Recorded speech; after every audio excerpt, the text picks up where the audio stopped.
galvos, ir nugaros, ir nuo krūtinės, ir nuo veido. Ten kažkas tai ten. Tado Ivanausko vadybos kolekcijas, tai čia jau valstybinė kolekcija, kaip jau gali savo turėti privačias kolekcijas. Šiaip šiuo metu yra geras tinklalapis, iš viso pasaulio keliamos nuotraukos su plunksnom ir pagal paukščių rūšį gali ten ir paukščius plunksnų dydį suprasti, ir kaip tos plunksnos atrodo ir gali padėti ir atpažinti. Letenėlė? Jo, letenėlė tokia. Čia vilkiuką? Švilko, ne vilkiuką. Ne, čia jau meškos tikrai. Mano kumštukas ir šita letenėlė.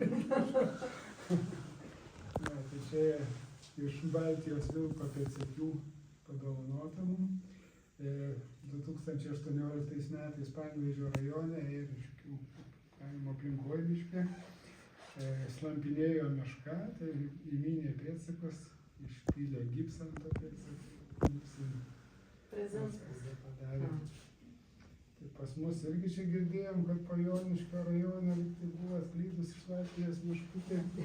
Ir apie Vengerius kažkur slampinėjo.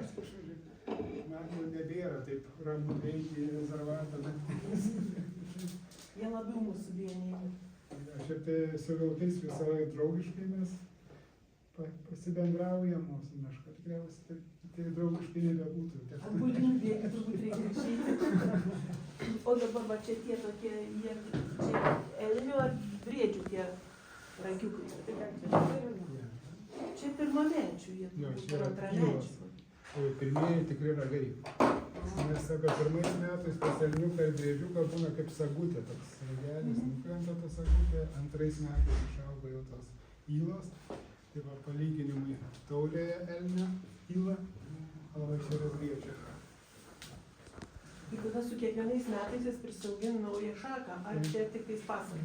Pasaka, nes, pavyzdžiui, antrieji ragai va būtų tokie, jau irgi lengvučiai, plonrūdžiai, bet jau daugiau šakų turintis. Ir tada tikrai matai, tada 3 metų žvėries. Tas čia šakas su šakom dar? Čia yra vilkinė šaka. Ir aš gerai dar nesu išsiaiškinęs, suprantu, kad genai tikriausiai lėmė tą. Bet ar kiekvienais... Sužeis gali būti. Gali būti. Aš pradžioje galvojau, kad irgi dėl sužeidimo bus tas ragas deformuotas. Bet medžiotojai kalbėjo apie tą vilkinę šaką, kuri, kaip suprantu, kad persiduoda.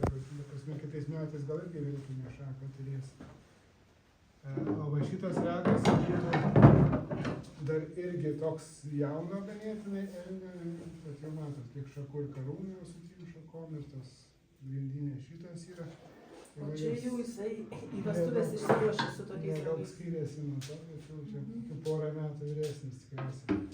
Pagal rožės dydį, pagal tą iškilimą rožės galima spręsti apie šeimininko amžių. Ja, tai va čia jau rungiasi dėl merginų tokie.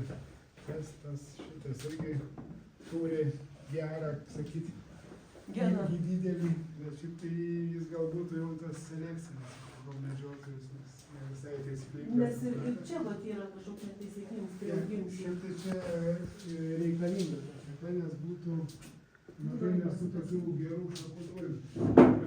Yra akinė vadinama šaka, kur arčiausiai, yra karūna ir po karūninė šaka, ir dar būna tarpinė šaka. Tai šita šaka yra normalu. Čia tik tai gal nenormalu, kad jos taip susigrūdusios ir tiek ilgas. Jo, gavos jau. Ir čia mano galva, tai jisai gal ilgesnius ragus turėtų negu kiti elniai, kada jisai turi pranašumą ten besigrūdant. O dabar čia tie mentiniai, ar čia briedžiai, bet ar pas mus jie tokių dar bebūna, tais mentiniais? Labiau gal dažniau iš tokie būna.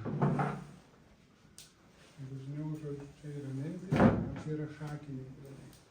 Briedžiai irgi. Taip? Ja. Ir mano galva, tai vis daugiau Lietuvoje tokių ir vis mažiau.